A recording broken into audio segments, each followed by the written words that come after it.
ونعوذ بالله من شرور أنفسنا ومن سيئات أعمالنا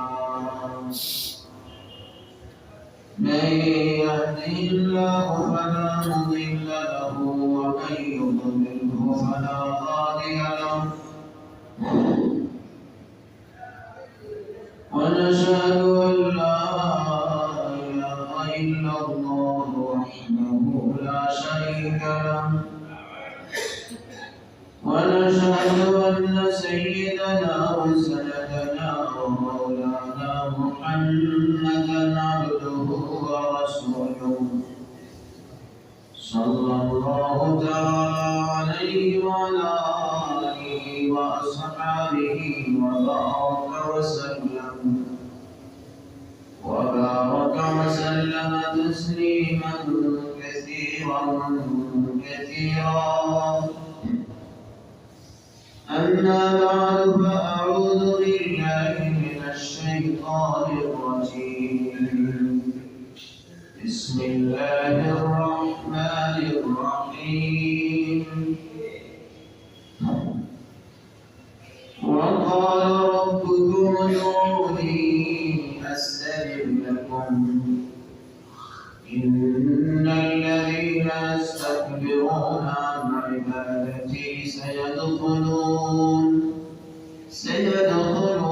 جهنم داخلين. وقال رسول الله صلى الله عليه وسلم الدعاء مخ العبادة أو كما قال عليه الصلاة والسلام. صدق الله مولانا العظيم وصدق رسوله النبي الكريم ونحن على ذلك من الشاهدين والشاكرين. اللهم صل على محمد وعلى آل محمد كما صليت على إبراهيم وعلى آل إبراهيم إنك حميد مجيد. اللهم بارك على محمد وعلى آل محمد كما باركت على إبراهيم وعلى آل إبراهيم إنك حميد مجيد.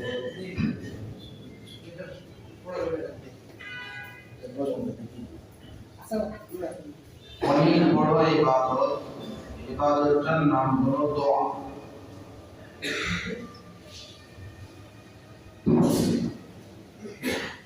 দোয়া অনেক বড় ইবাদত।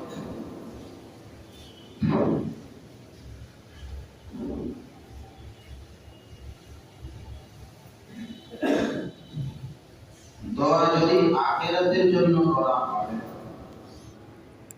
পরজগতের কোন বিষয় যদি আল্লাহর কাছে চাওয়া হয়, যেমন আল্লাহর কাছে চাইলাম আল্লাহ আমাদেরকে কবরের আযাব থেকে মুক্তি দান করেন, জান্নাত দান করেন, জাহান্নাম থেকে নিষ্কৃতি দান করেন, যদি এই দোয়া করি এটাও ইবাদত। যদি আল্লাহর কাছে দুনিয়ার কোন জিনিস চাই,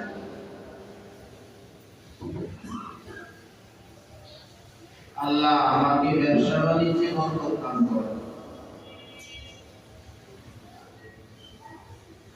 আমাকে একটা হালাল চাকরি দান করেন, আমার জন্য ন্যায় স্ত্রীর ব্যবস্থা করেন, দুনিয়ার কোন জিনিস চাইলাম তো এটাও ইবাদত। অন্য কোন ইবাদত যদি দুনিয়ার উদ্দেশ্যে করা হয় সেটা ইবাদত হয় না। উদাহরণত সূরা ফাতিহা বললাম পানি ভরা দেওয়ার জন্য, পানিতে ফু দেওয়ার জন্য।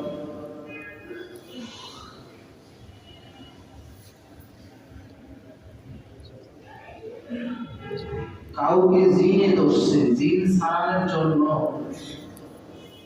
কেউ কোনো দোয়া হইলে ফু দিছে, দুনিয়ার একটা উদ্দেশ্য, না জায়েজ না জায়েজ, কিন্তু এটা ইবাদত হবে না, এটাতে সওয়াব হবে না। অন্য ইবাদত দুনিয়ার উদ্দেশ্যে করা হলে ইবাদত বলে গণ্য নয়, সওয়াব নয়। কিন্তু দোয়া এটা আখিরাতের কোনো জিনিস চাইলেও ইবাদত, দুনিয়ার কোনো জিনিস চাইলেও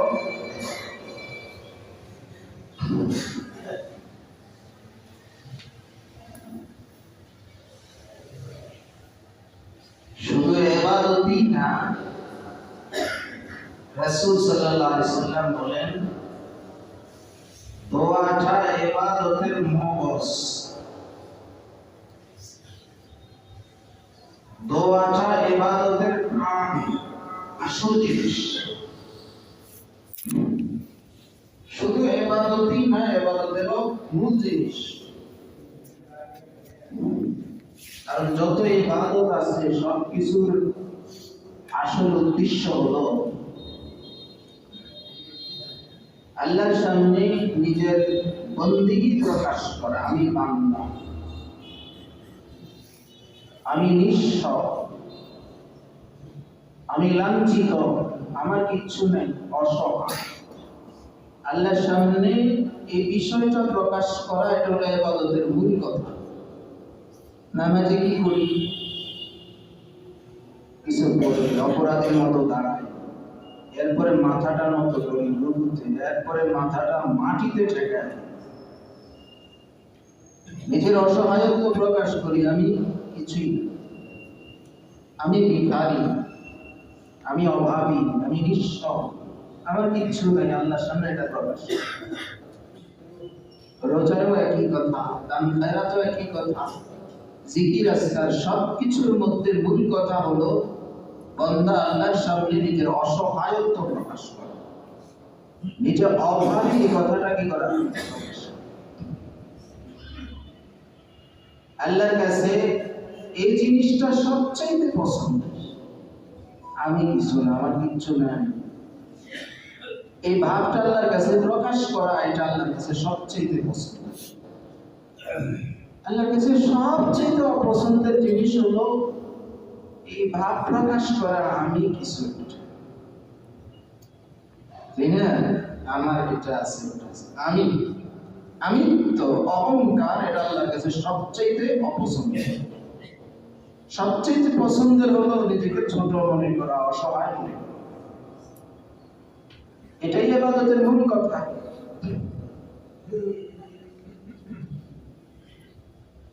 হাফেজ শিরাজি রাহমাতুল্লাহ আলাইহি তিনি বলেন, বান্দা আল্লাহ পর্যন্ত পৌঁছবে, আল্লাহ পর্যন্ত পৌঁছা মানে আল্লাহকে সন্তুষ্ট করা। একই কথাটা বিভিন্ন ভাবে ব্যক্ত করে, আল্লাহকে সন্তুষ্ট করার পথে বান্দা আল্লাহ পর্যন্ত পৌঁছবে, একটা শুধু বাধা, সেই বাধাটা হলো অহংকার আর আমিত্ব। মিয়ানে আশক মাশূক ইচ চীজ আয়ে নীস তু খুদ হিজাবে খুদি হাফিজাল মিয়া বরকেস তু দরু গম শৌক মালি আস্তবাস গম সুদন গম গুন কামালি আস্তবাস। তিনি বলেন, তুমি আল্লাহর ভাগল হইছো, আল্লাহকে মহব্বত করো, তোমার প্রিয় সত্তা হলেন আল্লাহ, তোমার মাঝে আর আল্লাহর মাঝে শুধু একটা ব্যবধান, একটা পর্দা, একটা বাধা, সেটাকে উর্দু ভাষায়, ফার্সি ভাষায় বলে খুদি, আমি, অহংকার, এটাই শুধু। তুমি এই আমিত্বকে, অহংকারকে মিটিয়ে দাও, আল্লাহকে সন্তুষ্ট করার পথে আর কোনো বাধা। সব ইবাদতে এই জিনিসটাই প্রকাশ করা হয়, আমার কিছু নেই, সকল বরত্ব আল্লাহ, সকল মালিকানা আল্লাহ, সকল ক্ষমতা আল্লাহ, সব ইবাদতে এই কথাটাই প্রকাশ করা। এই বিষয়টা দোয়ার মধ্যে যতখানি প্রকাশ পায় আর কোনোটাতে এত প্রকাশ পায় না। রাজা হোক, প্রজা হোক, ধনী হোক, গরিব হোক, ক্ষমতাধর মানুষ হোক আর ক্ষমতাহীন মানুষ হোক, আল্লাহ দরবারে হাত উঠাই কিছু না কিছু তার মধ্যে একটা অসহায়তার ভাব দেখাচ্ছে। কাকুতি মিনতি করে, কেউ চোখের পানি ছেড়ে দেয়, এখানে অসহায়তার ভাবটা প্রকাশ। এটাই আল্লাহর কাছে পছন্দনীয়, এমনই থাকে। সব বান্দার পরিচয় তো এটাই, সবাই ধনী, ধনী একমাত্র কে? ইয়া আইয়ুহান নাস আনতুমুল ফুকারাউ ইলাল্লাহ ওয়াল্লাহু হুয়াল গানিয়্যুল হামিদ। আল্লাহ কোরআনে সব মানুষের পরিচয় দিয়েছে। হে মানুষ, তোমরা সবাই ফুকারা, ফকিরের দল, অভাবী দল, সবাই আমার মতো। রাজাও মুখাপেক্ষী, প্রজাও মুখাপেক্ষী, ধনীও মুখাপেক্ষী, গরিবও মুখাপেক্ষী, ক্ষমতাধর ব্যক্তিও আমার মুখাপেক্ষী, ক্ষমতাহীন ব্যক্তিও আমার মুখাপেক্ষী। এটা আমাদের পরিচয়। যার পরিচয় যেটা, এটা প্রকাশ করাই তো মানানসই, উল্টাটা প্রকাশ করা তো ধোঁকাবাজি, প্রতারণা। দোয়ার মাধ্যমে এই অসহায়তার ভাব সবচেয়ে বেশি প্রকাশ পায়। এই জন্য দোয়াটা ইবাদতের না, শুধু ইবাদতের মহজ। দোয়াটা শুধু ইবাদত নয়, ইবাদতের মহজ। এই জন্য আমরা আল্লাহর কাছে দোয়া করি। দোয়া আমাদের সব সময়ের জন্য জরুরি। আল্লাহ বড় জিনিসও আল্লাহর কাছে চাইব, ছোট জিনিসও আল্লাহর কাছে চাইব।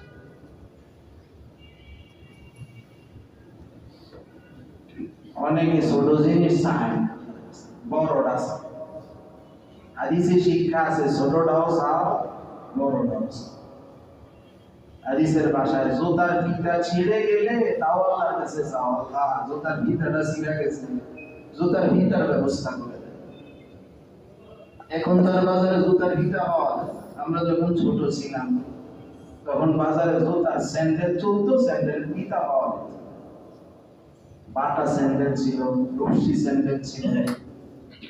মানুষের ফিতা ছিঁড়ে গেলে নতুন জুতা কিনতো না, ফিতা একটা কিনে এনে লাগাইতো 2 টাকা এরকম। এখন ফিতাই নেই।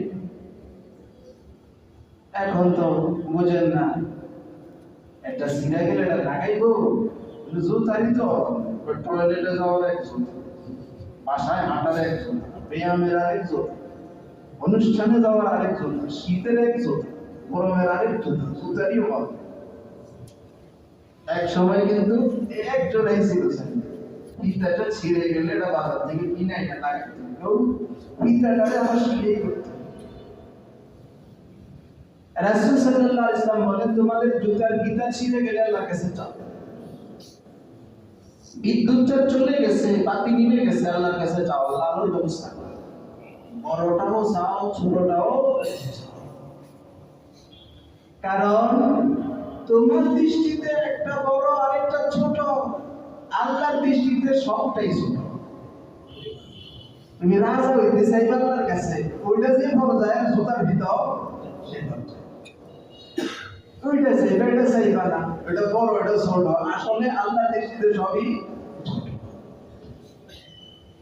হাদিসে কুদসিতে আছে, সারা পৃথিবীর মানুষ আদম আলাইহিস সালাম থেকে কিয়ামত পর্যন্ত সবগুলো মানুষ একটা মাঠে সমবেত হয়ে যার যেটা মনে চায় সব যদি আল্লাহর কাছে চায়, আল্লাহ যদি সবার চাওয়া পূরণ করে দেন, আল্লাহর ধনভাণ্ডার থেকে এতটুকু কমবে, যেমন সাগরে খুব সুই ঢুকে গেল, সুইয়ের সাথে যতটুকু পানি উঠল ততটুকু কমবে।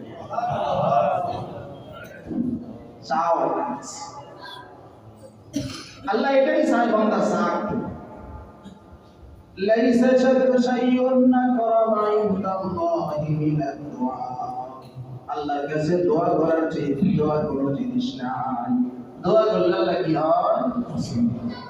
রাজি হয়, খুশি হয়। আর যে দোয়া করে না আল্লাহ তার প্রতি রাগ। যে দোয়া করে না তার প্রতি আল্লাহ চাইলে আল্লাহ খুশি, না চাইলে না।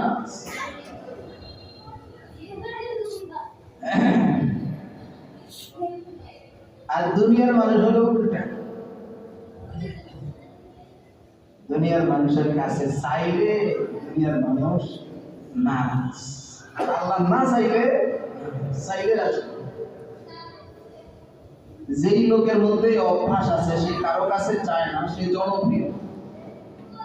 জামাই কোনটা ভালো? যে জামাইয়ের শ্বশুর বাড়িতে কোনো দাবি দেওয়া নেই। কর্মচারী কোনটা ভালো? যে বেতন বাড়ানোর দাবি করে, তাই না? মালিক ওটার পছন্দ। ছেলে মেয়ে কোনটা ভালো? যেটা মা বাবার কাছে বেশি আবদার করে, এটা দেন ওইটা দেন করে না, ছেলেটা ভালো মেয়েটা। যে চায় না সে কি? এবার এখানে মনে পড়ছে জনপ্রিয় হওয়ার আমল কি? সবাই জনপ্রিয় হইতে চায়। মানুষের কাছে প্রিয় হওয়ার আমল কি? এক সাহাবী জিজ্ঞেস করলেন, ইয়া রাসূলুল্লাহ, আমার একটা এমন আমলের কথা বলবেন যে আমল করলে আল্লাহও পছন্দ করবে, মানুষও পছন্দ করবে। এমন একটা আমলের সন্ধান দেন যে আমল করলে আল্লাহও আমাকে ভালোবাসবেন, মানুষও আমাকে ভালোবাসবে। রাসূল সাল্লাল্লাহু আলাইহি ওয়াসাল্লাম দুইটা আমল দিলেন। একটা আমল করলে আল্লাহ ভালোবাসবে, আরেকটা আমল করলে মানুষই ভালোবাসবে। ইজহাদ ফিদ দুনিয়া ইউহিব্বুকা আল্লাহ। তুমি দুনিয়া বিমুখ হও, আখিরাত মুখী হও, তাহলে আল্লাহ তোমাকে ভালোবাসবে। আল্লাহর কাছে পছন্দের হওয়ার আমল। দুনিয়া বিমুখী হও, আখিরাত মুখী হও, আল্লাহ তোমাকে ভালোবাসবে। ইযহাব আম্মা ফি আইদিন নাস ইউহিব্বুকান নাস। মানুষের হাতে কি আছে ওটার দিকে তাকাইবা না, কারো কাছে কিছু চাইবা না, তো মানুষ তোমাকে ভালোবাসবে। তুমি কারো কাছে চাও না, খালি দাও, এরকম হইতে পারলে মানুষ তোমাকে কি করবে? মানুষের নেচার স্বভাব হলো যে চায় তারে পছন্দ করে না, যে চায় না তারে পছন্দ করে। আর আল্লাহ হলো যে চায় না তাকে অপছন্দ করে, আর যে চায় তাকে পছন্দ করে। আল্লাহ চায় বান্দা সবসময় আমার কাছে চায়। এই জন্য আমরা সব সময় দোয়া করি, ছোট থেকে ছোট, বড় থেকে বড়, সবকিছু সবার আগে দোয়া করবো কার কাছে? বাসা থেকে বাইরে হয়েছে একটা রিক্সার দরকার, আল্লাহর সাথে যোগাযোগ রাখে, আল্লাহ একটা সুন্দর রিক্সার ব্যবস্থা করবে না, হাত তোলা লাগবে না, মনে মনে তো। আপনার কাছে একটা কল আসলো, রিসিভ করার আগে আল্লাহ কি হয়ে যান? আল্লাহ জানি না দুঃসংবাদ না সুসংবাদ, আল্লাহ ভালোর পয়সা। মোবাইলে তো দুঃসংবাদ আছে, সুসংবাদ আছে। একটা লোক সাক্ষাতের জন্য আসছে, ভাষায় করেন ঠিক দিচ্ছে, আল্লাহমুখী হয়ে যান, লোকটা কি নিয়ে কি বিষয় নিয়ে আসছে জানি না, আল্লাহ ভালোর পয়সা। এরকম সব বিষয়ে আল্লাহর সাথে দোয়ার সম্পর্ক রাখে, আল্লাহর সাথে তাআল্লুক আর সম্পর্ক গভীর থেকে গভীর। যদি দোয়া করা হয়, কোন দোয়া বৃথা যায় না, সব দোয়া আল্লাহ কবুল করেন। বান্দার একটা দোয়াও বৃথা যায় না, সব দোয়া আল্লাহ কি করেন? শর্ত হলো নাজায়েজ জিনিসের দোয়া করা যাবে না। হারাম জিনিসের যদি দোয়া করে আল্লাহ সেই দোয়া কবুল করেন না। দোয়ার নিয়ম, হারাম জিনিসের কি করা যায় না? দোয়া করা যায়। 2 নম্বর শর্ত, দোয়া করে তাড়াহুড়া করা যাবে না। তাড়াহুড়া করলে আল্লাহ দোয়া কবুল করেন না। দেখেন দুনিয়ার ভিক্ষুক ভিক্ষা করে, সে যদি গলে দিয়ে যায় আর বলে দেন দেন দেন, আর হাতে রাখে, সে কি ভিক্ষা পাইব? ওর আওয়াজ যাওয়ার পরে বাসার লোকের মনে ঢুকবে একজন ভিক্ষুক আসছে, মনের সাথে একটু পূজা করা হবে, দিব কি দিব না, তারপরে সিদ্ধান্ত নিল দিব, তারপরে টাকাটা কোন জায়গায় নিতে হবে, বাসা থেকে নিচে নামতে হবে, তারপরে ভিক্ষুকের হাতে দিতে হবে। এটা সময় লাগে না? যদি ভিক্ষুক এমন বলে চলে গেছে, ওই লোকের বাসা থেকে নামতে নামতে সে 100 হাত দূরে গেছে, তা কি ভিক্ষাটাই হলো? ভিক্ষুককে তো হতে হবে এমন বারবার বলতে দেন দেন দেন, এমন হইতে হবে। ছোট শিশুরা আছে না, শিশুরা কিন্তু দাবির ক্ষেত্রে আকস্মিক, এই যে দাবি করে এটা উসুল করেই থাকে। মা বাবা এটা কইয়া বুঝায় কিছুক্ষণের জন্য ভুলে যায়, আবার ঘুরে আগে আমার এটা দিতেই হয়। আল্লাহ দরবারও এমন হইতে হবে, আল্লাহ আপনার দরবার ছাড়ব तू दर से न खोलेगा मैं इधर से न छोड़ूंगा हुकूमत में अपनी कहीं तेरी कहीं मेरी। দোয়া কবুল করবেন আর না করবেন এটা হলো আপনার কথা। আমার ক্ষমতায় আছে শুধু নক করবো, আওয়াজ দিতে থাকবো, দোয়া করতে থাকবো, আমি আমার কাম ছাড়বো না। আপনি দেন আর না দেন, বড়দা কিন্তু বন্দার যখন এই ভাব হয় আর কোথায় যাব, আমার আর কোনো যাওয়ার রাস্তা নেই। বন্দার ভিতরে যখন এই ভাব আসে আল্লাহ দোয়া কবুল করে। আর যে তারা ঘুরে ঘুরে একবার দোয়া করে আর করে না, বুঝা যায় ওর ঠেকা নাই, আল্লাহরও কি ঠেকা লাগছে দেওয়া? আল্লাহ তো ওরে দেয় যে মনে করে আপনি ছাড়া আমার আর কোনো কেউ নেই। আল্লাহ এক বুজুর্গ ছিল, অনেক মেহমানদার, নিজের তো পয়সা টয়সা নাই, তো মেহমান এলে কারো ডেকে দেন, সমকাল মেহমানদারি থাকলে নিজের জাতি আর নইলে ঋণ করে। শাইখুল হাদিস জাকারিয়া রাহমাতুল্লাহ আলাইহি এমন ছিল, তিনি কখনো পকেটে টাকা রাখতেন না, এমন টাকা পয়সা ছিল না, যখন যে প্রয়োজন ঋণ কইরা পরিশোধ করে দিতেন। মেহমান আগে গোস্ত দোকানদারের কাছে পাঠাবে, এত কিছু গরু গোস্ত মহিষের গোস্ত পাঠায়, যখন কেউ আইতো পকেটে টাকা রাখতে চিন্তাও করতো না টাকা আইব কি আইব। অনেক আজিব আজিব কাহিনী আছে, এরকম কিছু কিছু বুজুর্গের মেজাজ আছে, খুব টালাও মেহমানদারি আছে না নাই? ওই বুজুর্গ অনেক মেহমানদারি করে ঋণগ্রস্ত হয়ে গেছে, মানুষও দেয় ভাবে হুজুর তো ভালো মানুষ, টাকা মেরে গেছে না দিয়ে দিতেন। এখনো কোনো মানুষের ব্যাপারে যদি মানুষ আশ্বস্ত হতে পারে এই লোক টাকা মেরে খাবে না, তার ঋণের অভাব, মানুষ ঋণ দেয় না এই জন্য জানে দিলে আমার জোতা হয়েছে এই ধরে দেয়।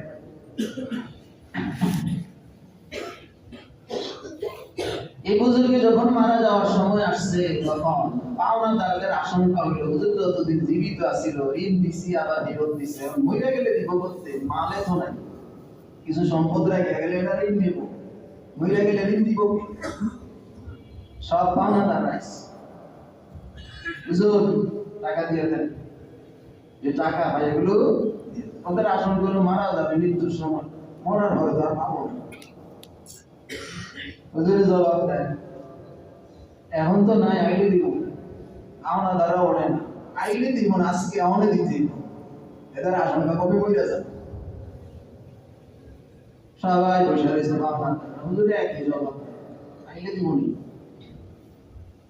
এর মধ্যে এক হকার আইছে, হালুয়া বেছে, হালুয়া হালুয়া করে আওয়াজ দিয়ে যাচ্ছে, ডাকছে তুই কয়টা হালুয়া আছে আপনার কাছে, সবাই খাওয়াই দেন, পাওনাদার সবাই খাওয়াইছে।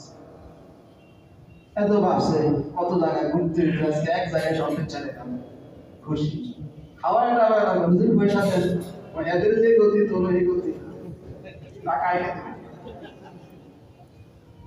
এরা যারা পয়সা দিচ্ছে এরা পাওনাদার, এরা বড় লোক, এদের ভিতরে কোনো ব্যথা নাই, হুজুরটা না দেখে কি আমাদের বহুত পয়সা আছে সব এটা সারা গরিব মানুষ, সে বাকিতে মাল আনে বিক্রি করে এরপরে মহাজনের ঋণ পরিশোধ করে একটু লাভ, এত মাথা আসমান ভেঙে বসছে হুজুর কয় আমার আমও গেল সালাও গেল। এর যখন এই হুজুর টাকা দেন, ও হ্যাঁ আমি পয়সা দিচ্ছে তুইও পয়সা না, টাকা এনে দিব। হ্যাঁ এমন কান্না দিছে, কান্নার কারণে পাওনাদাররা যারা আছে এদের সব গিয়েছে পানি দিচ্ছে। ওরা বলে হুজুর কামটা করলো কি, আমগোটা তো গেল গেল, এই গরিব বেচারারে কষ্টে মাথায়। এর মধ্যে এক লোক সাইডে করে টাকা দিয়েছে, হুজুর এটা আপনার জন্য হাতিয়া, হুজুর টাকাটা নেওয়ার পর আমার দেহ বইটা দেখো কার কত আছে নিয়ে যাও। সবাই নিজ নিজ পাওনা নিছে, ওই হালুয়া বিক্রেতার যত পাওনা আছে একটাও পরিশোধ আছে ঠিক সমান সমান টাকা। আমরা দাদা বললো হুজুর তিরিশ মাতিটা তো বুঝলাম না, তিরিশ মাতিটা হলো আল্লাহ কয় আমি তো দিব, দেওয়ার মতো পরিবেশ কি হয় নাই, তৈরি হয় নাই। পাওনা দাদা যারা এসে বড় লোক মনে ব্যথা নেই, না দিলি কি হুজুর আমরা তো চলতে পারবো। যাদের মনোভাবে মন আল্লাহর কাছে চায় আল্লাহ দেন, মনোভাবে না দিলি কি চলবো তো। অসহায়তার ভাব প্রকাশ পায় না, এই ভাব প্রকাশ পায় না মাওলা আপনি না দিলে আমার কোনো উপায় নেই। এই ভাবটা এই হকারের কারণে তৈরি হয়েছে, হকারের ভিতরে ব্যথা আসছে, আমারে না দিলে তো আমার সব শেষ। এই পরিবেশ তৈরি হয়েছে তো আল্লাহ দিয়েছে। আমরা দোয়া করি যে আমাদের ভাব কিন্তু এরকম, আল্লাহ তাআলা সব দোয়া কবুল করেন যদি নাজায়েজ জিনিসের দোয়া না করে। নাজায়েজ জিনিসের দোয়া করলে আল্লাহ কবুল করেন না। দুই নম্বর, যদি তাড়াহুড়া না করে, অসহায়ত্ব প্রকাশ করে বারবার বলতে থাকে, কেঙ্গাইতে থাকে, শিশুর মতো দাঁড়িয়ে আদায় হওয়া পর্যন্ত ছাড়ে না। যখন বন্দা এমন নাছর হয়ে যায় তখন আল্লাহ দাঁড়িয়ে আল্লাহর কাছে এটা পছন্দ। বারবার আল্লাহ দরবারে ধর্ণা দেখ বান্দারা, এটা আল্লাহর কাছে পছন্দের জিনিস। দোয়া সব কবুল হয়, কোন দোয়া বৃথা যায় না। এবার আমরা বুঝি দোয়া কবুলের কি ব্যাখ্যা। আমরা যেটা বুঝি দোয়া কবুল হওয়ার অর্থ, সেটা একটু সংকীর্ণ অর্থ। হাদিসে আছে দোয়া কবুল হওয়ার তিন অর্থ। এক অর্থ যেটা আমরাও বুঝি, আল্লাহর কাছে যেটা চাইলাম আল্লাহ সেটাই দিলেন, এটাই আমরা মনে করি কি হয়েছে দোয়া। এটাও দোয়া কবুলের একটা ব্যাখ্যা। আল্লাহর কাছে যা চাইলাম আল্লাহ তা। দুই নম্বর ব্যাখ্যা হলো আল্লাহর কাছে যা চাইলাম তিনি আমাকে তা দিলেন না, আরেকটা দিলেন। যেটা চাইছি এটা দেন না, দিয়েছেন আরেকটা। কারণ আল্লাহ ভালো বুঝেন, আমার জন্য কোনটা ভালো হবে কোনটা ভালো হবে না সেটা কে বোঝেন? আল্লাহ বুঝতেছেন আমার বান্দা যেটা চাইতেছে সেটা তার জন্য উপকারী না ক্ষতিকর, সে বোঝে না, আমি বুঝি। এজন্য আমি তারে যেটা চাইছে এটা দিলাম না, দিলাম কোনটা। উদাহরণ, বাচ্চা ঠান্ডা লাগছে, টনসিল হয়েছে, ডাক্তারে বলছে ঠান্ডা জিনিস খাওয়া যাবে, তো ছোট বাচ্চা পায় না, আমার একটা আইসক্রিম কিনে দিতে, কান্নাকাটি, বহুত কিছু ঝামেলা, বহুত জ্বালাতন করতেছে। সচেতন বাবা কি তাকে আইসক্রিম কিনে দেবে? দেবে না। ওরে যেমন বুঝলে বাসলায় অন্য আরেকটা ভালো জিনিস কিনে দেবে যেটা তার জন্য উপকারী হয়, আইসক্রিম দিবে না, কারণ এটা তার জন্য ক্ষতিকর। শিশু তো ভাবে বাবা আমার দাবিটা পূরণ করুন, অথচ বাবা তার চেয়ে ভালো দাবি। কখনো কখনো এমন হয় আল্লাহর কাছে আমরা যে জিনিস চাই আমাদের মনে হয় এটাই আমার জন্য উপকারী, আমি বুঝি না। আল্লাহ বোঝেন বান্দার জন্য এই জিনিসটা উপকারী না, বান্দাকে আল্লাহ এই জিনিস না দিয়ে আরেকটা জিনিস দান করেন। এটাও দোয়া কবুল হয়েছে। সঠিক অর্থ কিনা এটা দোয়া কবুল হয়, এটা ভালোভাবে কবুল হয়েছে। বান্দা অনেক জিনিসের পরিণাম বোঝে। দোয়া কবুলের এক অর্থ হলো যা চাইছে আল্লাহ তাই দেন, আরেক ব্যাখ্যা হলো যা চাইছেন আল্লাহ তা দেন না, বরং এটার পরিবর্তে আরেকটা জিনিস দেন। তিন নম্বর অর্থ, আল্লাহ যা চাইছেন তাও দেন না, এর পরিবর্তেও কিছু দেন, আখিরাতের জন্য জমা করে রাখেন। আখিরাতের সওয়াব দান করবেন। আগে বলে আসছি না দোয়াটা কি? আল্লাহ জানেন দুনিয়ার জীবনটা ক্ষণস্থায়ী, অল্প কয়েকদিন, এরপরে তাকে আরেকটা জীবনে থাকতে হবে, সেখানে তার অনেক সওয়াবের দরকার। আল্লাহ দোয়াটাকে সওয়াব হিসাবে জমা করে রাখেন। আখিরাতে আল্লাহ এই দোয়ার পুরস্কার দিবেন, এটাও দোয়া কবুল হয়েছে। এত পরিমাণে আল্লাহ দোয়ার পুরস্কার দিবেন, আল্লাহ যখন পুরস্কার দেওয়া শুরু করবেন ওই দোয়াগুলোর যেগুলো দুনিয়ায় কবুল হয় নাই, আখিরাতের জন্য আল্লাহ জমা করে রাখছে। যখন পুরস্কার দেওয়া শুরু হবে সবাই কামনা করবে, দুনিয়ায় যদি একটা দোয়া কবুল না হইত, সবগুলোর পুরস্কার যদি আখিরাতে পাইতাম তাইলে তো ভালো। তখন কামনা করবে। এই তিন অর্থ দোয়া কবুলের, কোন দোয়া বৃথা যায় না। সুতরাং দোয়া করা কখনো ছাড়বো না, সব মুহূর্তে দোয়া করবো। হাত উঠাও দোয়া করা যায়, হাত উঠানো ছাড়াও সবসময় আল্লাহর কাছে সবকিছু চাই। যে ব্যক্তি আল্লাহর কাছে সবসময় চায়, আল্লাহ অনেক বেশি খুশি হন। মান ফুতিহাত লাহু আবওয়াবুল মাসআলা ফুতিহাত লাহু আবওয়াবুর রাহমা। যার জন্য সুরাল করার, আল্লাহর কাছে দোয়া করার দরজা খুলে দেওয়া হয়েছে, আল্লাহ তার জন্য রহমতের সবগুলো গেট খুলে দিলেন। এই জন্য দোয়া করবো বেশি বেশি। এখানে কথাটাও মনে রাখবো, দোয়া এনফেরাদি আমল, নিজের আমল। কোন সময় কি প্রয়োজন লাগে সাথে সাথে আল্লাহর সাথে যোগাযোগ, আল্লাহর কাছে চাই। আর মনে রাখবো, চাওয়ার পরে তিনটা কোনো একটা হইবে, যা চাইলাম হয়তো এটা দিলেন, নয়তো এটার পরিবর্তে আরেকটা দিবেন, নয়তো এটার সওয়াব। মনে রাখবেন, একটা দোয়াও কি যায় না, লেখা যায়।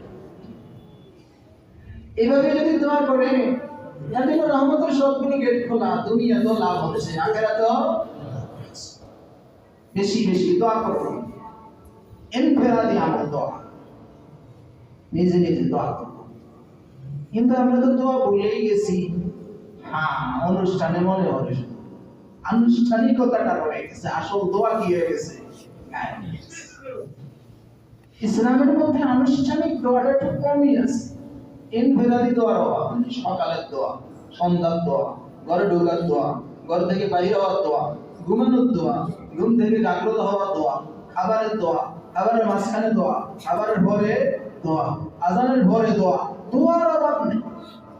আর কেউ যদি অর্থ বুঝে বুঝে দোয়া করতে পারে, তাহলে তার বুঝে আসবে দুনিয়ার এমন কোনো প্রয়োজন বাকি নাই, আখিরাতের এমন কোনো প্রয়োজন বাকি নাই যেটা ইসলামী শিক্ষা দেয় না, সবগুলো দোয়া আছে।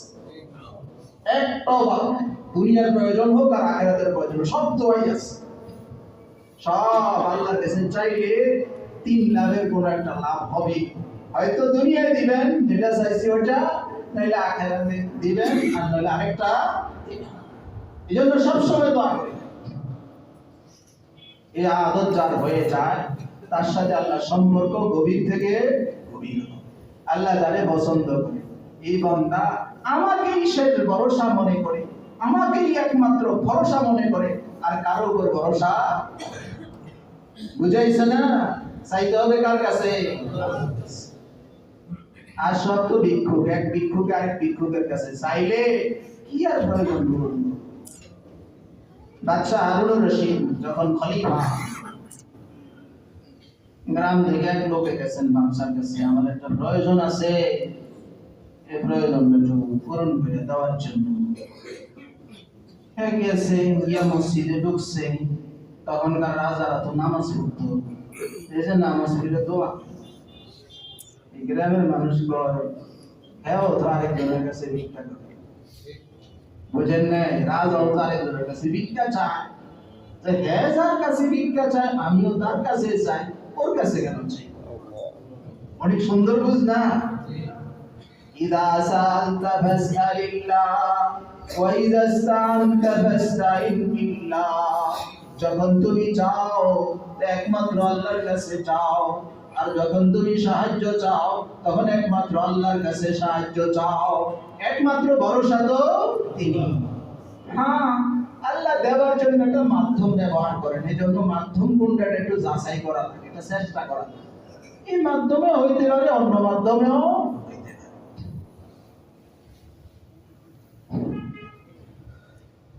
পটিয়া মাদ্রাসার প্রতিষ্ঠাতা মুফতি আজিজুল হক সাহেব রাহিমাহুল্লাহ চট্টগ্রামে সওদাগরের কাছে গেছে মাদ্রাসার কালেকশনের জন্য।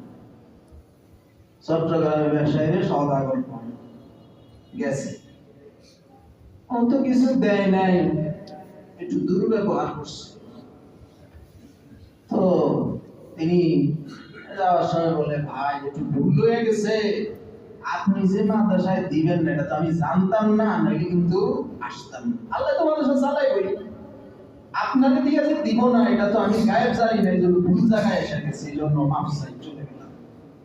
বুঝলেন? এই কথা বলে চলে আসছে। এই কথায় তার দিলের কি পরিবর্তন হয়ে গেছে। এরপরে গিয়ে মাফ চাইছে, হুজুরে বলছে যে তোমার টাকা না দিলেও চলবে, কিন্তু আল্লাহ একটু দিব, একটা মানুষের মাধ্যমে দিব। তোমার মাধ্যমে যে দিব না, এই গায়েব বিষয়টা আমি জানতাম না, এজন্য তোমার কাছে আসছি, এজন্য মাফ চাই, তোমার কষ্ট দিলাম কেন। বুঝাইছে না? ওনারই আরেক ঘটনা। পাকিস্তানে আমলে আমাদের দেশের গভর্নর ছিল মোনায়েম খান। মোনায়েম খান হুজুরের খবর দিছে, আপনি একটু আসেন, মাদ্রাসা কিছু টাকা দিব। হুজুরে যাওয়ার পর গভর্নর হাউসে গেলেন, মোটামুটি টাকা ওই সময় 8 লক্ষ টাকা না কত লক্ষ টাকা হুজুরে দিল।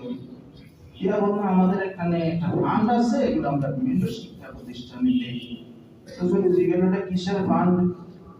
তো যেভাবে বিবরণ দিল একটু ভালো না, কিছু খারাপ জিনিসের সরকারের লাইসেন্স দেয়, অনেকখানে অতীতালো আছে, মদ আছে, এগুলো থেকে কিছু ইনকাম আসে, এগুলো সরকার একটা ফান্ডে রাখে, বিভিন্ন শিক্ষা প্রতিষ্ঠানে দেয়। কিছু অবৈধ জিনিসের লাইসেন্স দেয় না সরকারে। হুজুরে বললাম আমার মাদ্রাসায় টাকার দরকার নেই। 8 লক্ষ টাকা তখনকার পালাই দিয়ে চলে আসছে পাকিস্তানে। তো গভর্নর হাউস থেকে বাইরে হয়ে চলে আসতেছে, রাস্তা দিয়ে হাঁটতে আসছে। তো পাকিস্তানি এক ব্যবসায়ী হুজুরের জেলে ডাক দিছে, হুজুরে গেছেন। হুজুর কি জন্য আসছিলেন? গভর্নর সাহেব একটু ডাকছিল, এরকম টাকা দিছিল, নিলাম না, এটি আমার দরকার নেই। তুমি ব্যবসায়ী জিজ্ঞেস করো যে মাদ্রাসা কি টাকা ঢোকার দরকার না? দরকার আছে, বিল্ডিং এর কাম চলে, তবে এটার দরকার নেই। ওখান থেকে 8 লক্ষ টাকা মালায় দিয়ে চলে আসছে। এবার এই পাকিস্তানি ব্যবসায়ী করে হুজুরের গভর্নর কত টাকা লাগবে এটা আমি দিয়ে দেবো। আল্লাহ দিছে কি দেন না? দেন কে? আল্লাহ। মনে রাখতে হবে। সুতরাং হারাম পথে আগানোর কোনো দরকার নাই। দিবেন কে? আল্লাহ। রাসূল সাল্লাল্লাহু আলাইহি ওয়াসাল্লাম কত সুন্দর বলেন, জিবরাইল আলাইহিস সালাম আমার অন্তরে ঢেলে দিয়েছেন, ইন্না নাফসান লান তামুত হাত্তা তাস্তাকমিলা রিজকাহা। আল্লাহ যার জন্য যে পরিমাণ রিজিকের বরাদ্দ রাখছেন, ওই রিজিক ভোগ করার আগে কোনো মানুষ মারা যাবে না। যতদূর বরাদ্দ আছে সে পাবে। সুতরাং রিজিকটা একটু দেরি হইতে আছে, ট্রেনটা একটু লেটে আছে। হালাল পথে যে রিজিকটা একটু দেরিতে আসবে, এই দেরিতে আসার কারণে তুমি হারাম পথে রিজিক কামাই করবে। আইওটা একটু দেরি হইতে আছে, আল্লাহ একটু বাজাইতে আছে। লেট হওয়ার কারণে হারাম পথে তুমি উপার্জন করতে চাইবা না। মনে রাখবা, হারাম পথে কামাই করলে আল্লাহর সন্তুষ্টি অর্জন করা যাবে না, জান্নাত পাওয়া যাবে না। সুতরাং বিশ্বাস রাখবা, খাওয়াবেন কে? আল্লাহ। দোয়া করবো কার কাছে? আল্লাহর কাছে। দোয়া যেন সবসময় আমাদের অবস্থায় পরিণত হয়। যেই লোক সবসময় দোয়া করে, সুখে থাকলেও দোয়া করে, দুঃখে থাকলেও দোয়া করে, হাদিসে আছে সুখের সময় যে দোয়া করে, সে দুঃখের সময় দোয়া করলে আল্লাহ তাড়াতাড়ি কবুল করেন। আর যে সুখের সময় দোয়া করে না, বিপদে বললে দোয়া করে, আল্লাহ ভাবেন এটা স্বার্থপর, একাই বিরে আমার দরবারে আছে, বুঝলেন না? আর যেটা আগের থেকে আল্লাহর সাথে সম্পর্ক আছে, সুখের সময় আল্লাহর কাছে দোয়া করে, আল্লাহ বলে এটা আমার খাঁটি বান্দা, সবসময় আমার দরবারে থাকে। দুঃখে বললে দোয়া করলে আল্লাহ তাড়াতাড়ি কবুল করে। আল্লাহ তাআলা আমাদেরকে জীবনের সর্বক্ষেত্রে, সবার আগে, সবার পরে, সব সময় আল্লাহর কাছে দোয়া করার তৌফিক দান করুন। আমিন। ওয়া আখিরু দাওয়ানা আলহামদুলিল্লাহ।